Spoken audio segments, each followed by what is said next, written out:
Hey my village, I'm back. As promised, I did say 5 o'clock today. I'll be going live. Go ahead and join in, like it, share it, let me know you're here so that I can see you guys pop up while I'm going ahead and sharing this to my personal page. Hey Yogi. I'm just sharing it to my personal page really quick. I mean my private group. Hey Suzanne. Give me 1 second. And y'all can share this if you would like. I appreciate it.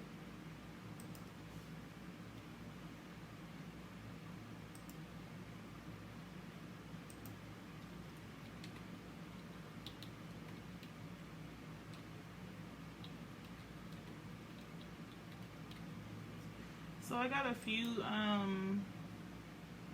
requests on different old school methods versus new school methods, and some that actually still work in this day and age with these new generation kids. That's what I call them, you guys, because they're so different than what we how we were when we grew up. But one of the old school methods that pretty much don't work anymore is whoopings. Like, even when you were a kid, whoopings only worked up until a certain age. Like, when I turned probably 13, I stopped getting whoopings. That one time when you grab the belt, like you're gonna hit them back, they'll stop hitting you. I got immune to them really early. I used to get in trouble a lot, so I used to get whooped all the time. Me and my sister argue, we get a whooping, and I just stopped crying because it was to the point where it don't even work anymore. Like, you can keep whooping me and I'm still gonna do whatever, and it's not gonna work, so find something else. So whoopings don't work for these new generation kids. I only whoop my son if he absolutely really did something like horrible, and even then we'll have a talk first and he'll know why he's getting whooped before I whoop him. Another one is like yelling at your kids, threatening them. That don't work no more either. You can yell at them all you want. You're wasting your breath. You're wasting your time. Their ears turn off.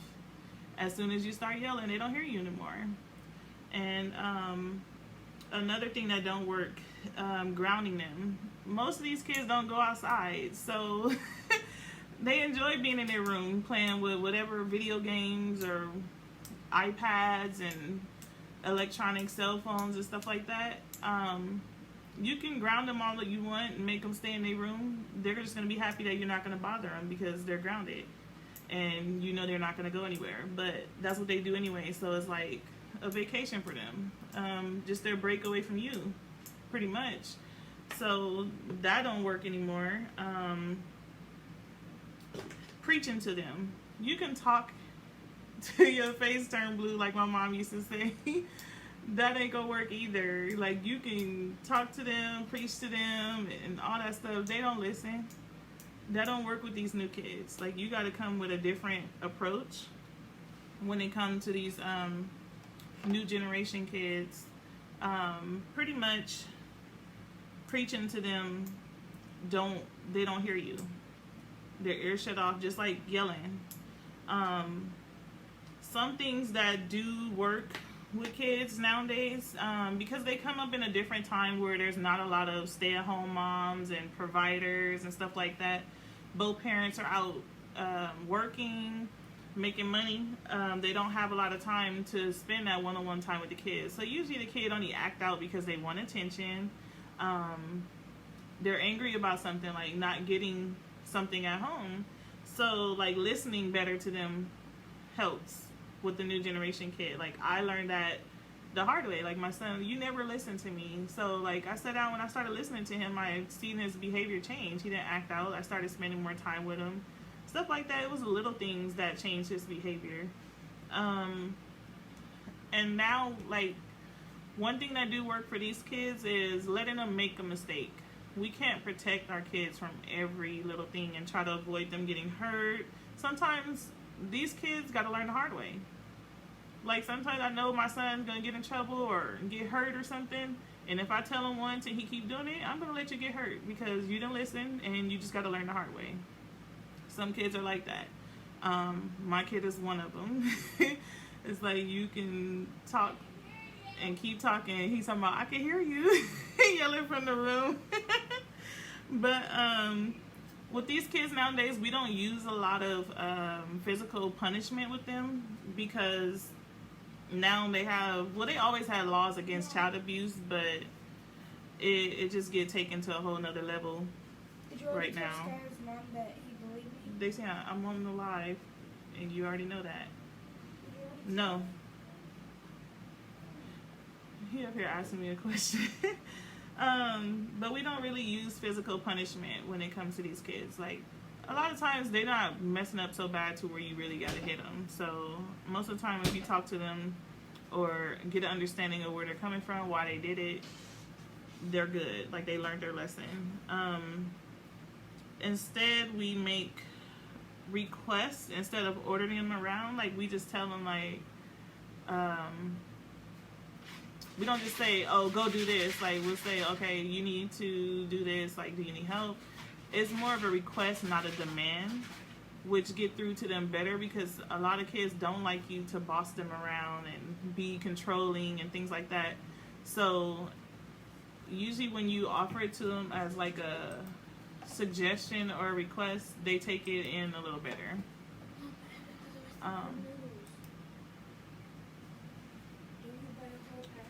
A lot of times now with the new kids, I see more negotiating with kids versus just yelling at them and demanding things. I see more parents starting to actually negotiate with the kid. Like if you do this, we'll go out to eat, or finish cleaning your room, or finish doing your homework, then you can go outside. Stuff like that. So that's what I do see a little more of now. I don't see a lot of parents really arguing with the kid because it's pointless. Why would you argue and stoop down to their level? I talked about that in my ebook. I don't even have it over here. But the 5 easy steps to changing your child behavior. I talked about like stop yelling and stop the verbal abuse, hitting your child, stay consistent, stop directing the child and lead the child. Leave the boss attitude at home. Those are some of the things I did talk about as far as kids go. And I also talked about like the way to discipline them, how they react better to certain disciplinary actions as far as like consequences go. And some of the stuff that still do work is modeling how you want your child to act. So if you're not out acting the fool, your child is not going to learn that habit from you. If they do learn it and it's from someone else, then it ain't your fault. But they do follow by by you leading. So if you lead and model good behavior, of course they'll take on good behavior. But if they live in a hostile environment and it's always chaotic and they see people arguing and dysfunction, of course they're going to be an angry kid too. So you can't get mad at that. Sometimes timeouts work. Like when you take away electronics and stuff, they'll listen. All their favorite stuff, you go ahead and take that away, they'll hear you out, and they wouldn't want their cell phone stuff taken away. They love electronics too much. If you take away like privileges or start giving them more chores and more work to do, if you keep them busy, they won't usually get in trouble. Pretty much I learned keep them busy. I give my son more chores. If you want to mess up, okay, you're getting ready to earn your good behavior back, like your rewards. So wash the dishes, like fold clothes, organize the closet, clean out the bathroom. Like I make him do more chores. And one thing that do work with him, that worked with me as a kid, when we used to get in trouble, we all used to have to line up. Like one person got in trouble, we all got in trouble, and there was a lot of cousins. So I have 6 siblings, and then I have a ton of cousins on both sides of the family. Like my mom's side, whenever we got in trouble, we all had to line up and each watch each other get our butt whooped. We had to do 50 push-ups and 50 sit-ups. That still works for my son. Besides, I don't whoop him. I'll make him do push-ups and sit-ups. We stayed in shape. We had all kind of cuts in our arms. Our legs was right. Our abs was right. Because that was our form of punishment, was you're going to do push-ups and sit-ups, because we hated doing that. But it kept us fit at the same time, so it's a good benefit as well. I always said I wasn't going to be the yelling parent because kids can't comprehend just talk.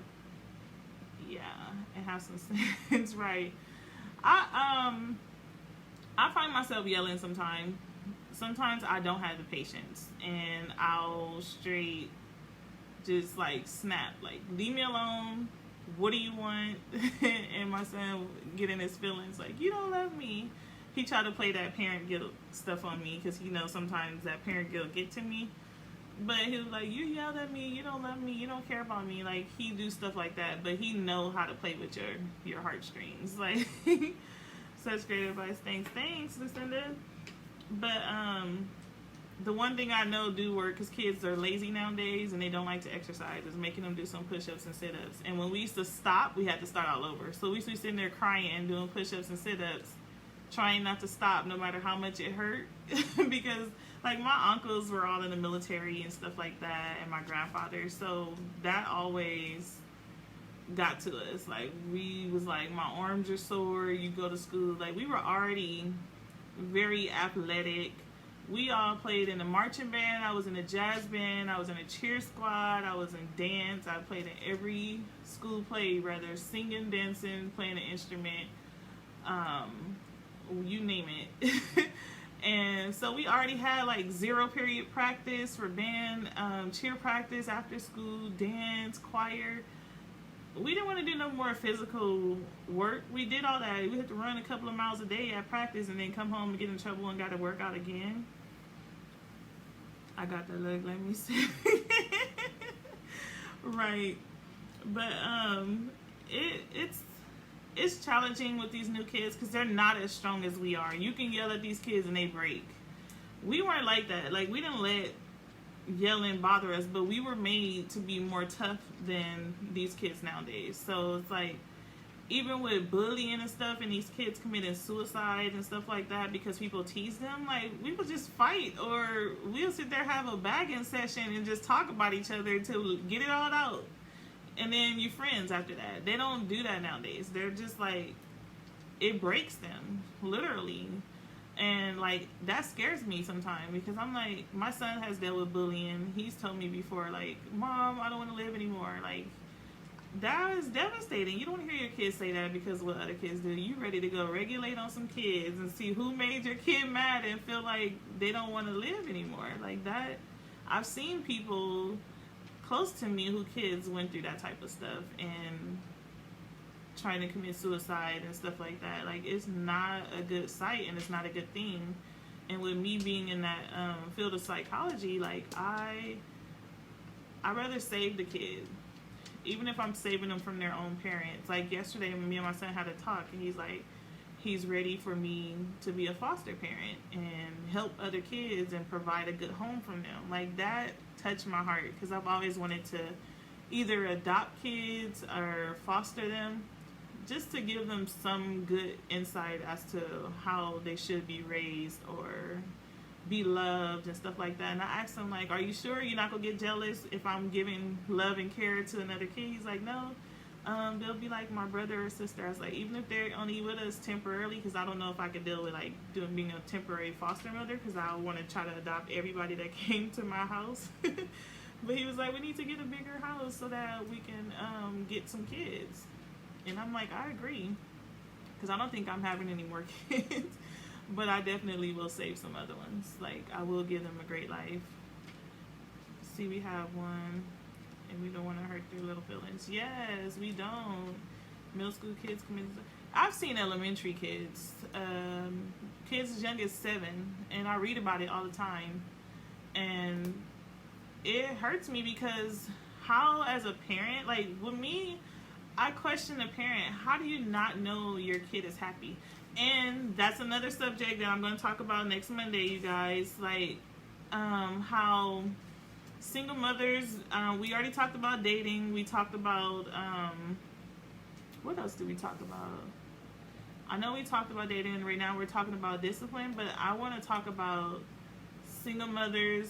After you dating, you get a boyfriend, and you bring another man in the household, and that man is bothering your kids. How do you not notice the signs? I'm going to give you guys some tips on the signs that your kid is either suffering, depression, because a lot of times with abuse, molestation, stuff like that, it goes unnoticed because the person is so wrapped up in their spouse or trying to be all for their spouse, and they letting this person come be around their kid. This is why I do background checks. We kind of talked about that the last time on Monday.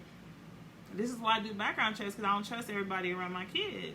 And I feel it's very important to pay attention. Like, don't be rose-colored glasses and not notice that your kid is unhappy, or your kid behavior change, and they wonder why their kid is causing chaos in the house. Like, they're screaming for help. They're trying to get your attention, and you're not paying attention because you're so focused on the next person. So I am going to talk about that Monday. That's going to be the topic Monday, like how to know the signs and what signs to pay attention to when your child is either suicidal, depressed, or like some type of abuse or something is going on. Because nobody know their child better than like the mom. Some dads know their kids, they pay attention to that type of stuff, but kids are usually more emotionally attached to the mom. But like me, I know when something's bothering my son. I know when something's wrong just by the change of his behavior, and I know it immediately, and I will interrogate him until he tells me what's going on. So I want you guys to tune in Monday in regards to that topic, because it's really serious and I see it a lot. And I see people kick their daughters out, like, oh, you're a hoe and stuff like that, because they think they're messing around with the boyfriend. But in all, the boyfriend is the one that's messing with the little girl. And then the mom give them permission, invite them in their house. And if you're not married, I don't care. That man should not be around your kid like that, all willy-nilly and freeloading, because half the time they're just mooching and there as the babysitter. And that's going to be a topic next month. Like, why are men considered babysitting their kid versus raising their kid when they're watching them? Somebody sent me that subject today. But we definitely going to have a real conversation about that on Monday at 6. So my lives are definitely going to be every Monday at 6 p.m. And I'll try to do like one-off subjects on Wednesdays like I did today. Most Wednesdays I work 2 to 11, so I'll have to figure out the time on Wednesdays. But I know Monday and Tuesday definitely usually will be around 6 o'clock. And you can go ahead and share this video. If you catch the replay, do hashtag replay so I can know that you tuned in. Also, we'll talk about it next week. But tune in next week about the subject of bringing a man in your household and they're bothering your kids. You don't notice until it's too late. But if you guys have any other suggestions as far as topics, go ahead and email me or message me. My website, I'll probably have it back up tomorrow. I'll take it out of maintenance mode so that you guys can be able to email me from the website, or even if you want to purchase the 5 Easy Steps to Changing Your Child Behavior, that ebook.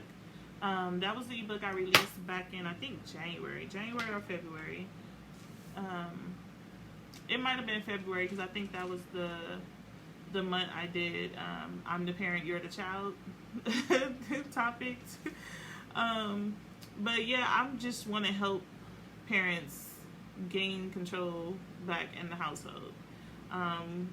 It's been too long where these kids are getting out of control. I know you guys seen that video I posted earlier. I swear to God, I would have hurt that little kid. And I'm not even a violent person, but that kid cursing out adults and out of control and the mom not doing anything. If I was there in that store, I definitely would have said something. I would have checked the mom. Like, you need help and we need to call child services, because this little kid needs to be with somebody that's really going to actually take care of him. But we'll get on that subject next week. But thank you guys for tuning in. You can catch the replay. I'll be posting it right after I finish this video. But again, thanks for tuning in. This is Coach Mo, and hope you have a great day.